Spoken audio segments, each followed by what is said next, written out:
ఈషా కోయంబత్తూర్. అమిత్ షా కూడా వచ్చాడు ఈ శివరాత్రి ఉత్సవాలకు 2025. Hi guys, welcome back to my channel. Please subscribe to my channel. కోయంబత్తూర్లో శివరాత్రి ఉత్సవాలు ఎలా జరిగాయి అక్కడ ప్రతి ఒక్క విషయం మీతో షేర్ చేసుకుంటా. సో నేను పళని సుబ్రహ్మణ్య స్వామి టెంపుల్కి వచ్చాను. సో ఇక్కడి నుంచి పళని రైల్వే స్టేషన్ నుంచి కోయంబత్తూర్కి అరౌండ్ 100 కిలోమీటర్స్ ఉంటుంది. సో నేను బుక్ చేసుకోలేదు, సెకండ్ క్లాస్లోనే టికెట్ తీసుకున్నా. 50 రూపీస్ అయింది మనకి. సో ప్లేసెస్ కూడా ఫ్రీగా దొరికింది నాకు. చూశారు కదా, నేను పడుకొని వెళ్ళాను. చాలా హ్యాపీగా ఉందన్నమాట. ఎందుకంటే 100 కిలోమీటర్ జర్నీ, తమిళనాడు, అందులో సోలో జర్నీ అన్నమాట. ఎప్పుడూ మనం ఆంధ్ర చూసింటాం, ఒక్కసారైనా తమిళనాడు వెళ్ళాలని కోయంబత్తూర్, పళని, మదురై, పాతాళశం మురుగన్ టెంపుల్ అండ్ దిండిగల్ అన్నీ ఒకేసారి సోలో జర్నీలో చూసుకొని వచ్చాను అనమాట, ట్రావెలింగ్ చేసి. చాలా హ్యాపీగా ఉంది. ఎందుకంటే కొత్త ప్లేస్లో వెళ్తుంటే మనకు తెలియని వాళ్ళతో తెలియని సంబంధాలు, అక్కడ సిచ్యువేషన్ ఎలా ఉంటుంది, అక్కడ కల్చర్ ఎలా ఉంటుంది, చాలా హ్యాపీగా ఉంటుంది. ఎప్పుడైనా మీకు టైం ఉన్నప్పుడు ఒక 1 వీక్ అలా కుదిరితే వెళ్ళండి. చాలా అంటే చాలా బాగుంటుంది. నేను పళని నుంచి కోయంబత్తూర్ వెళ్ళే ప్లేసెస్లో చాలా అంటే చాలా మంచి ప్లేసెస్ వచ్చాయి. ఇక్కడ ఎక్కువగా టెంకాయ చెట్లు ఎక్కువగా యూజ్ చేస్తారు అనమాట. అందుకే ఎక్కడ చూసినా టెంకాయ చెట్లు తప్ప ఏం కనిపించట్లేదు మనకి. చాలా బాగుంది క్లైమేట్. అందుకని అప్పుడప్పుడు అలా వెళ్తే మన మనసుకు తెలియని ఆనందం ఉంటుంది. సో అందుకని కోయంబత్తూర్లో జరుగుతున్న 2025 శివరాత్రి ఉత్సవాలకు వెళ్ళాలని ఎప్పటి నుంచో ప్లాన్ ఉండే. సో సడన్గా పళనికి వచ్చా, పళని నుంచి వెళ్తున్నా. చాలా హ్యాపీగా ఉంది. ఒక్కసారి మీరే చూడండి వ్యూ ఎంత బాగుందో. ట్రైన్లో నుంచి చూసుకుంటూ హ్యాపీగా వెళ్ళాను అనమాట పడుకొని. ఈ రూట్లో ఎక్కువగా నేను గమనించిన విషయం ఏంటంటే చాలా వరకు టెంకాయ చెట్లు ఎక్కువగా పెట్టారు. సో ఇక్కడ చూడడానికి క్లైమేట్ కూడా చాలా బాగుంది. ఎలాగో మనం సోలో రైడ్ చేస్తున్నాం కదా, వాతావరణాన్ని కూడా ఆస్వాదిస్తూ వెళ్ళాలి. చాలా హ్యాపీగా ఎంజాయ్ చేస్తూ ఈ ట్రిప్ కంప్లీట్ చేశాను. సో పళని నుంచి కోయంబత్తూర్కి ట్రైన్ జర్నీ చాలా అంటే చాలా హ్యాపీగా సోలో ఎంజాయ్గా జరిగింది. సో సింగిల్గా చూశారు కదా, ట్రైన్లో ఒక్కడినే పడుకొని, నా బోగిలు ఎవరూ లేరు అక్కడ. హ్యాపీగా చూసుకుంటూ కొత్త ప్లేసు, అక్కడ ఎవరికి తెలుగు రాదు, అందరూ తమిళ వాళ్ళు. సో ఒక తెలియని ఒక చిన్న ఆనందం అన్నమాట. అది ఎప్పుడో ఒకసారి ఫేస్ చేస్తేనే మనకు తెలుస్తుంది. ఎప్పుడో మనం చూసిన ప్లేసులు చూస్తే కిక్కే ఉంటుంది. అప్పుడప్పుడు వెళ్ళాలా, అలా వెళ్తేనే మనం ఏంటో మనకు తెలుస్తుంది. కొత్త ప్లేస్లకు మనం వెళ్ళినప్పుడు మనమేంటి, మన లైఫ్ ఏంటి, ఫ్యూచర్ ఏంటి, ప్రతిదీ మనకు కళ్ళ ముందు కనిపిస్తుంది. అది కూడా సోలో ట్రావెలింగ్ చేస్తేనే తెలుస్తుంది. అది నాకు ఈ ట్రావెలింగ్లో కొంచెం ఐడియా వచ్చింది, లైఫ్ అంటే ఏంటి అని. ఎందుకంటే ఫ్రెండ్స్తో వెళ్తుంటే మనం మాట్లాడే విధానం, మన ఆలోచనలు వేరు ఉంటాయి. అదే సింగిల్గా వెళ్తే ఏంటి లైఫ్, ఎందుకు మన ప్రపంచం మీదకి వచ్చాం, ఏం చేయబోతున్నాం, ఏంటి ప్రతిదీ మన కళ్ళ ముందు కనిపిస్తుంది. ఇది మాత్రం ఫ్యాక్ట్. లైఫ్లో ఇలాంటి చిన్న చిన్న మెమొరీసే కదా మనం తీసుకొని పోవాల్సింది. ఇంకా మన వైపు ఏమీ రావు, చిన్న చిన్న ఆనందాలు. సో లైఫ్లో ప్రతి ఒక్కరూ ఎంత జాబ్ చేస్తున్నా ఎప్పుడైనా వీలైతే చిన్న చిన్న ట్రిప్స్ సోలోగా వేయండి, హ్యాపీగా ఉంటుంది. ఈ ట్రైన్లో నుంచి ఒక్కసారి వ్యూ చూడండి. ఇంకా ఏం ఓవర్ వాయిస్ ఇవ్వను. ఇక్కడ ఇంపార్టెంట్ అయితే అక్కడ కోయంబత్తూర్ ఈషా ఫౌండేషన్ గురించి ఒకసారి ఎక్స్ప్లెనేషన్ చేస్తా. మనం కోయంబత్తూర్ వెళ్ళే వరకు ఒక్కసారి వ్యూ చూడండి, బాగుంటుంది. మొబైల్లో పడుకొని చూసినప్పుడు ఆ ఫీలింగే వేరుగా ఉంటుంది.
ఫైనలీ మనం కోయంబత్తూర్ రైల్వే స్టేషన్ చేరుకున్నాం. ఈ కోయంబత్తూర్ రైల్వే స్టేషన్ నుంచి ఈషాకి ఎలా వెళ్ళాలి, బస్సెస్ ఎక్కడి నుంచి ఉంటాయి, ఎంత అమౌంట్ అవుతుంది, ఇక్కడి నుంచే వెళ్ళొచ్చా లేదంటే నియర్బై బస్ స్టాండ్కి వెళ్ళాలా, ఆటో ఛార్జెస్ ఎంత అవుతుంది, ప్రతి ఒక్క విషయం మీతో షేర్ చేసుకుంటా. వన్స్ మనం రైలు దిగిన తర్వాత ఎంక్వైరీ చేసి తర్వాత మీతో షేర్ చేస్తాను. నెక్స్ట్ మీరు ఎప్పుడైనా వెళ్ళాలనుకుంటే ఈజీగా ఈ వీడియో చూస్తే మీకు ఆటోమేటిక్గా అర్థమైపోతుంది. ఇంకొకటి మనం రైల్వే స్టేషన్లో మనం ఫ్రెష్ అప్ అవ్వడానికి, రెస్ట్ తీసుకోవడానికి వెయిటింగ్ హాల్స్ ఉంటాయి, ప్రతి ఒక్కరికి తెలుసు కదా, అది గుర్తుపెట్టుకోండి. సో ఇక్కడ కనిపిస్తుంది కదా, ఇదే కోయంబత్తూర్ రైల్వే స్టేషన్ ఎంట్రన్స్ అనమాట. సో నేను ఇక్కడ అడిగాను, మనకు ఇక్కడ నుంచి వాకబుల్ డిస్టెన్స్లోనే మనకు బస్ స్టాప్ ఉంటుందంట. సో బస్ స్టాప్ 2 ఉంటాయంట. సో మనం కనుక్కొని సిటీ బస్ స్టాండ్ వేరు, తర్వాత వచ్చేసి వేరే సైడ్కి వెళ్తాయి కదా వేరే స్టేట్స్కి, ఆ బస్ స్టాండ్ వేరుగా ఉంటుందంట. సో ఇక్కడ నుంచి వాకబుల్ డిస్టెన్స్ అన్నారు. సో అందుకని నేను ఆటోలో కూడా వెళ్ళలేదు, ఎందుకంటే నడుచుకొని వెళ్తేనే కదా మనకు ఐడియా ఉంటుందని. సో టౌన్ బస్ స్టాండ్ అని చెప్పి ఇక్కడికి వచ్చాను అడిగి. మనకు రైల్వే స్టేషన్ నుంచి 1 కిలోమీటర్ ఉంటుంది, వాకబుల్ డిస్టెన్సే. మనం నడుచుకుంటూ వెళ్తేనే కదా కొత్త ప్లేసెస్ చూసినట్టు ఉంటుంది. సో ఇక్కడ కనిపిస్తుంది కదా town hall bus stand. So ఇక్కడికి వచ్చాను అనమాట. సో ఇక్కడ నుంచి ఈషాకి నేను వెళ్ళింది శివరాత్రి టైంలో కదా. సో ఈరోజు night Shivaratri. So town bus stand నుంచి మనకు Coimbatore corporation town bus stand అని ఉంటుంది. సో ఇక్కడ నుంచి అరౌండ్ 100 నుంచి 200 బస్సెస్ వేసారు ఆ రోజు. నేను షాక్ అయ్యాను, ఎందుకంటే ఎక్కడి నుంచో ఆంధ్ర, తెలంగాణ, కర్ణాటక, తమిళనాడు నుంచి కూడా, కేరళ నుంచి కూడా వస్తుంటారు. ఎందుకంటే ఈషాలో ఈరోజు ఉత్సవాలు జరుగుతాయి కాబట్టి. ఈరోజు నైట్ మనకు సద్గురు చెప్పే ఫంక్షన్కి ఎంతోమంది సెలబ్రిటీలు సైతం వస్తుంటారు. సో అందుకని ఇక్కడ బస్సెస్లో ఒక్కసారి మీరే చూడండి, అన్నీ ఫుల్ అయిపోయాయి. నేను అరౌండ్ 100 బస్సెస్ చూశాను. ఇక్కడ నుంచి 1/2 కిలోమీటర్ వరకు బస్సెస్ ఉన్నాయి. ఒక్కసారి చూడండి మీరే, ప్రతి బస్కు ఫుల్ అయిపోయారు. ఇక్కడ కనిపిస్తుంది తమిళ్లో. మనం ఆ ఫ్రంట్ నుంచి బ్యాక్ వచ్చాం, చూడండి ఎన్ని బస్సెస్ ఉన్నాయో, ప్రతి బస్ ఫుల్ అయిపోయింది. నేను అక్కడికి వెళ్ళే టైంకి 3 అయింది అనమాట, ఆఫ్టర్నూన్. ఇక్కడే లంచ్ చేసి ఇంకా బస్కి వెళ్దామని వస్తే ఎన్ని బస్సెస్ ఫుల్ అయిపోయాయో, ఇంకా వెయిట్ చేస్తూ ఉన్నా. సో ఫైనలీ బస్ ఎక్కేసి వచ్చేసాను అనమాట. 50 రూపీస్ అవుతుంది మనకి ఈషాకి. సో అక్కడి నుంచి ఫైనలీ ఈషా ఫౌండేషన్కి వచ్చి మనం రీచ్ అయ్యాము. చూడండి ఫ్రంట్ వ్యూ ఎలా ఉంటుందో. ఇక్కడ ఎలా ఉందంటే భూతల స్వర్గం ఉన్నట్టుంది. బ్యాక్ సైడ్ అంతా హిల్స్, కొండలు, ఫ్రంట్లో ఈషా, చుట్టూ ఒక విలేజ్ ఉంది పక్కనే. ఇక్కడ చెట్లు చూడండి ఒక్కసారి, చాలా అంటే చాలా మంచి ప్లేసులు సద్గురు ప్లాన్ చేశారు. ఈవెన్ మనం బెంగళూరు దగ్గర ఉండే చిక్బలాపూర్ దగ్గర కూడా చాలా బాగుంది.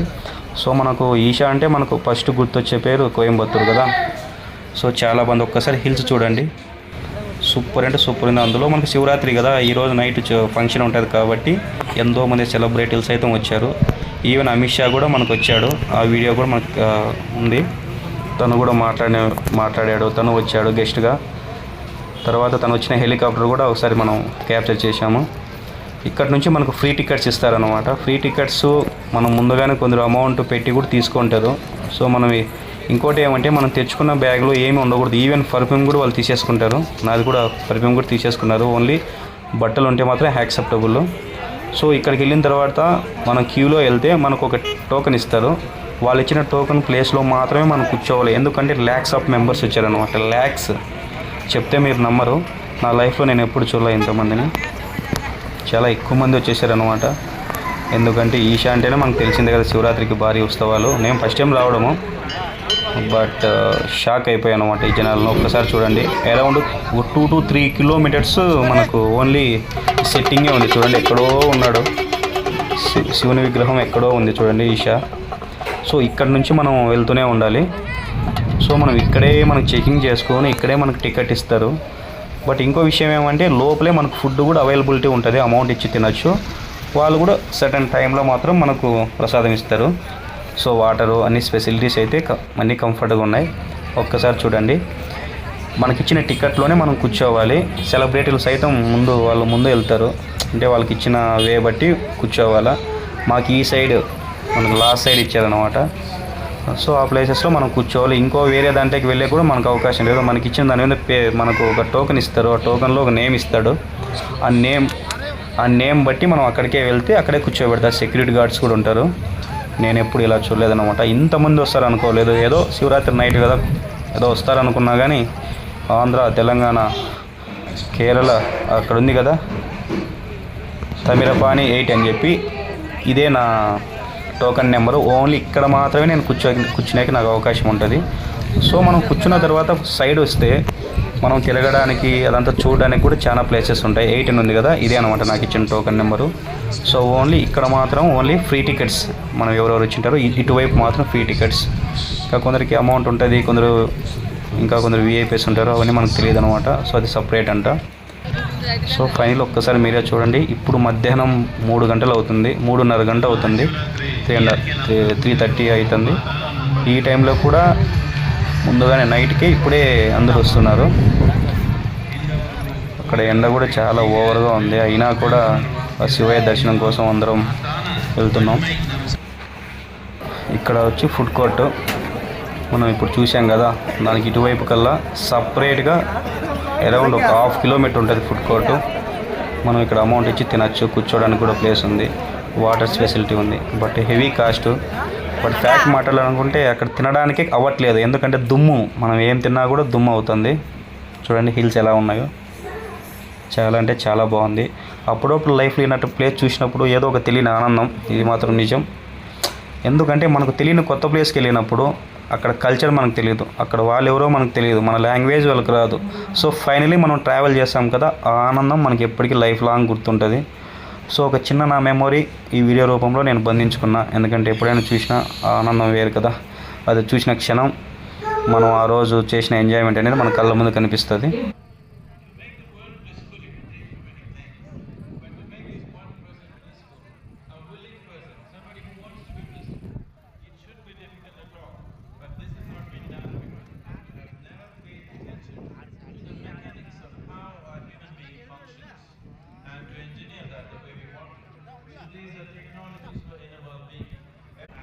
సో మనకు గెస్ట్గా ఇక్కడ హెలికాప్టర్ నుంచి ఒక వ్యక్తి వస్తున్నాడు. ఆ వ్యక్తి ఎవరో కాదు, మన అమిత్ షా గారు. అమిత్ షా గారు కూడా 2025లో మహాశివరాత్రికి గెస్ట్గా వచ్చారన్నమాట. సో ప్రతి ఒక్కరూ వీడియో క్యాప్చర్ చేశారు. ఎవరో అనుకున్నా నేను, నరేంద్ర మోడీ ఏమైనా వస్తున్నాడు అనుకున్నా, బట్ అమిత్ షా అంట. చాలా హ్యాపీగా ఉంది. నేను చూశాను, బట్ చాలా దూరంలో కనిపిస్తుంది కదా, బట్ తన దగ్గర నుంచి అయితే చూడలేం. ఇక్కడ నుంచి మనకు కనిపించినట్టు ఉంటుంది కానీ బట్ అంత క్లారిటీ అయితే ఉండదు. సో ఇది నేను కూర్చున్న ప్లేసు. సో ఇక్కడ నుంచి మనకు ఈ అక్కడ జరిగే ఫంక్షన్ మొత్తం అంతా ఈ టీవీ రూపంలో కూడా మనకు కనిపిస్తుంది. ఇక్కడ ఇస్తారు, మనకు ఏదైనా కనిపించకపోతే దీంట్లో చెక్ చేయొచ్చు. ఆ కొండ కనిపిస్తుంది కదా, ఆ కొండ వరకు వేసారు ఇట్లా సెట్టింగ్. సో ఒక్కసారి చూడొచ్చు. నా అంచనా ప్రకారం అయితే ల్యాక్స్ ఆఫ్ మెంబర్స్ వచ్చారు, బట్ కౌంటింగ్ అయితే ఐడియా లేదు కానీ బట్ చాలా అంటే చాలా మంది వచ్చారు. ఆ స్టార్టింగ్ నుంచి ఇక్కడి వరకు అరౌండ్ 2 to 3 కిలోమీటర్స్ ఓన్లీ జనాలే ఉన్నారు. అంటే ఇంకా మీ ఊహకే వదిలేయచ్చు ఎంతమంది వచ్చారని. సో ఎప్పుడైనా వీలైతే ఒక్కసారి ఈషా ఫౌండేషన్కి వెళ్ళండి, బట్ అది కూడా శివరాత్రికి వెళ్ళండి. ఆ రోజు జాగారం చేస్తే మన సద్గురు చెప్పే మాటలు వింటూ శివనామ స్మరణతో శివరాత్రి నైట్ అంతా మేల్కొని ఆ శివుని ఆశీర్వాదం పొందవచ్చు. సో మనం ఇక్కడ కనిపిస్తున్న టీవీలో కూడా మనం చూడవచ్చు అక్కడ జరిగే లైవ్ ఫంక్షను. ఎందుకంటే దూరంలో ఉంటుంది కదా, అంత క్లారిటీ కనిపించదు. ఇంకా చెప్పాను కదా, అంతమంది వచ్చేసారు. సో టీవీలో ఉండే వాళ్ళకి క్లారిటీ కనిపిస్తుంది, ఇక్కడ ఎక్కడ కూర్చున్నామో మనకి ఐడియా ఉండదు. క్రౌడ్ చాలా ఎక్కువగా ఉంది. So finally happy. నేను ఇక్కడ కూర్చున్న ఇదే ప్లేస్లో కూర్చున్నా. ఒకసారి తినడానికి వెళ్ళినప్పుడు వేరే అతనికి చెప్పి మళ్ళీ వస్తా అని చెప్పి వెళ్ళాను. బ్యాగ్ కూడా అక్కడే పెట్టి, బట్ పక్కన కూర్చున్న వ్యక్తి అయితే మంచి అబ్బాయి. సో తను చూసుకుంటూ ఉండే నేను వెళ్ళొచ్చా. మళ్ళీ అతను వెళ్ళాడు, నేను చూస్తూ ఉంటే. సో ఫుడ్కి కూడా మన ప్లేసెస్ ఉండవు, మనం వెళ్ళే టైంలో వేరే వాళ్ళు వచ్చి కూర్చునేస్తారు. సో అలా చాలా కేర్ఫుల్గా ఉండాలి. అక్కడ తెలిసిన వాళ్ళు ఎవరు లేరు కదా, సో సోలోగా వెళ్ళా. సో ఫైనలీ అది కూడా ఒక మెమొరీ. చూడండి నైట్లో ఎలా ఉందో. మనకు ఈషాలో స్టాచ్యూ ఎక్కడో ఉంది, బట్ మనం ఎక్కడో ఉన్నాం. మనం తినడానికి వెళ్ళి ఇలా బయటకు వచ్చి ఇక్కడ నుంచి వీడియో తీస్తున్నాం. సో ఫైనలీ ఈ కోయంబత్తూర్ ఈషా ఫౌండేషన్లో శివరాత్రి ఉత్సవాల్లో ఫైనలీ నేను కూడా పాలు పంచుకున్నందుకు చాలా అంటే చాలా హ్యాపీగా ఉంది. మీరు కూడా ఎప్పుడైనా ఈషాకు వెళ్ళాలి అనుకుంటే వెళ్ళచ్చు, బట్ ట్రై చేయండి. మీతో పాసిబుల్ అయితే లైఫ్లో ఇది కూడా ఒక మెమొరీ మంచిగా ఉంటుంది.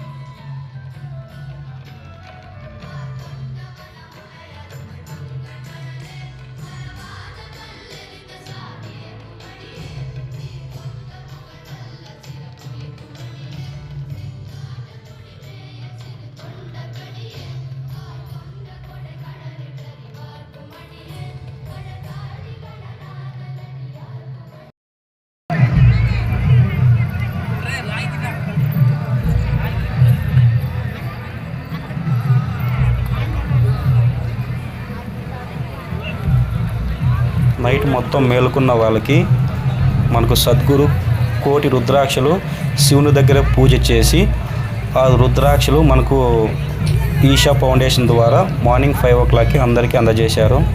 చాలా హ్యాపీగా ఉంది. నాకు కూడా 2 రుద్రాక్ష ప్యాకెట్లు వచ్చాయి. చాలా హ్యాపీగా ఉంది రుద్రాక్ష మాలలు. మనకి ఇక్కడ నైట్ ఫుడ్తో ప్రాబ్లం లేదు. ప్రసాదం 24 hours నైట్ పెడుతూనే ఉన్నారు. నైట్ మొత్తం నువ్వు ఎన్నిసార్లు వెళ్ళైనా తినచ్చు. బట్ మెయిన్ ప్రాబ్లం వచ్చి మనం కూర్చున్న ప్లేస్ ఒకటి ఉండదు. వేరే వాళ్ళు వచ్చి కూర్చుంటారు, మనం అడిగేకి ఉండదు కదా. సో ఆ ప్రాబ్లం అదొక్కటే ఫేస్ చేశాను. సో ఫుడ్ అయితే ప్రాబ్లం లేదు. వాటర్ ఫెసిలిటీస్ ఎన్నో ప్లేసెస్లో ఫుడ్ పెడుతూనే ఉన్నారు. ఇంకా మనము తర్వాత మనకి ఇంకా సద్గురు